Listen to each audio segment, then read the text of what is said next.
into HR policies. Yes. Policies that don't just, protect your team legally, but ones that actually empower them. Exactly. It's about more than just, checking those legal boxes. Right. Building a work culture Positive and inclusive. that benefits everybody. And what's interesting is that our sources show that this can actually boost a company's Yeah. doing the right thing and being successful. Yeah. What a concept. Right. It really is interesting how often organizations just view these policies. That's like a chore. Yeah. Just for legal compliance. They're ribbing them. But what we're seeing in these sources is that it's a chance to go way beyond that. Yeah, like where do we even start with this? Seems like a pretty big, Undertaking. to revamp all your policies. For sure. But the first step, According to the research, yes, is knowing the laws. the legal landscape. This you're working with. So like laying the foundation. Exactly. A solid foundation. Just making sure it's compliant. With labor laws, employment standards, anti-discrimination laws. There's all kinds of laws. So many. Like California has specific rules about breaks and overtime. You got to follow those. So making sure your policies reflect those laws. It's about Protecting everybody. the organization and the employees. So, okay, we've got this legal foundation. The groundwork. But how do we make policies that people actually... Get excited about. Yeah. What does the research say about getting Employees involved. in the process? That is such a great point, and our sources are very clear. They are. They say you have to engage employees from the very beginning. From day one. It's not about HR, Dictating. Yes. Dictating from above. Yeah. So they suggest using surveys and feedback sessions. Like really talking to people. Exactly. Even focus They groups. should really understand and it. concerns. And they even suggest having employee representatives on those committees that actually... draft the policies. Yes. Wow. Okay, so we're getting direct input from... The people who are going to be affected by these policies.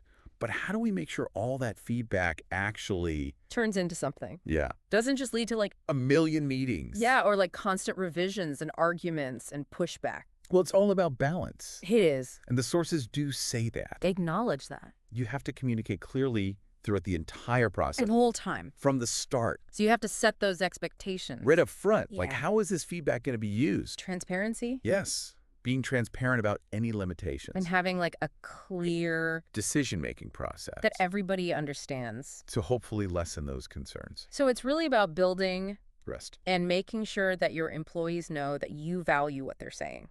Right. That their voices matter. Their voices are being heard. Absolutely. Okay, so we've gathered input, we're being transparent, but then there's the actual task of writing these things. Yes. And we've all seen those. Oh, yeah. Those awful. Terrible jargon-filled policies. You need a law degree to understand.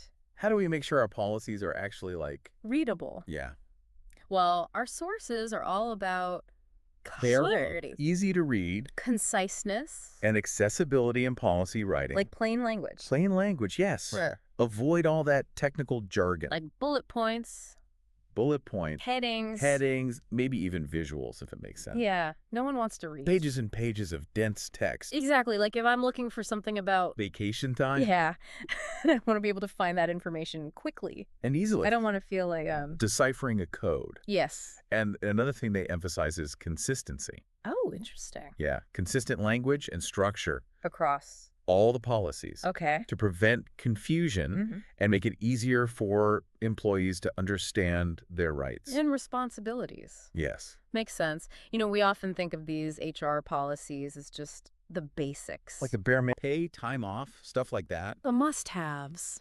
But our research is saying we should go beyond those minimum requirements to create policies that really support employee well-being. I think this is so important. It is. And it's great to see the data back it up. Absolutely. But how do we make sure these policies aren't just seen as window dressing? Yeah. Or a way of avoiding deeper issues. The real issues. That's where leadership buy-in is essential. It's got to come from the top. It can't just be words on paper. Right. Leaders need to walk the walk. Actions speak louder than words. Create a culture where employees feel comfortable using those resources. Without fear. Exactly. Without fear of judgment. Or getting in trouble. Right. Exactly. All right, so we got these amazing policies. They're clear. Well written. Go above and beyond. What's next? Well, you know what they say? What's that? If a tree falls in a forest. And no one's around to hear it. Does it make a sound? I see where you're going with this. These amazing policies are useless if nobody knows about them. knows about them. That's where communication and training come in. That's what our sources emphasized. It's not enough to just like put them on a company website and Hope for the best. how do we get the message out there? They suggest a multi-prong approach. Okay, I like You start with clear announcements, new policy. updated policies, Okay. and then you offer training sessions Okay. that are maybe tailored for different It's departments or roles Yeah. to really explain those policies and answer any questions. Maybe some fun videos. Yeah. Some interactive modules. Make it fun. Make it engaging. Exactly. Meeting employees where they are and making information accessible. All right, so we've launched these policies. We've trained everyone. We can all go home. No. What? There's more. Our sources talk about continuous. Improvement? Yes. Yeah. We need to make sure these policies stay Relevant. up to date. Effective. It's not set it and forget it. So regular reviews. Regular reviews, yes. Updates. Updates if they're needed. They suggest getting feedback from employees. On an ongoing basis. Yes. Do periodic policy audits, making sure they're still aligning with legal requirements. Best practices. And be ready to update as needed. Based on what's happening. What's happening in the organization? Employee feedback. So Yeah. it's like a living, breathing, That's where right. policies are always evolving. To meet the needs of the organization. And the employees. Yes. That's how you move beyond just, checking boxes. It's actually building a culture where employees feel Valued supported. and empowered. I like it. It's pretty powerful stuff. Wow, this has been such a good... Deep dive. It really has. Creating strong HR policies is so much more than just, The rules. it's about creating a place where people want to work. Exactly. And it leaves us with a question to think about. Good one.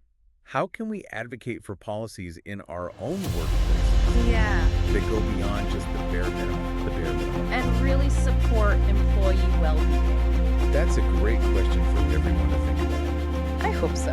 Thanks for joining us for this deep dive. It was a pleasure. We'll see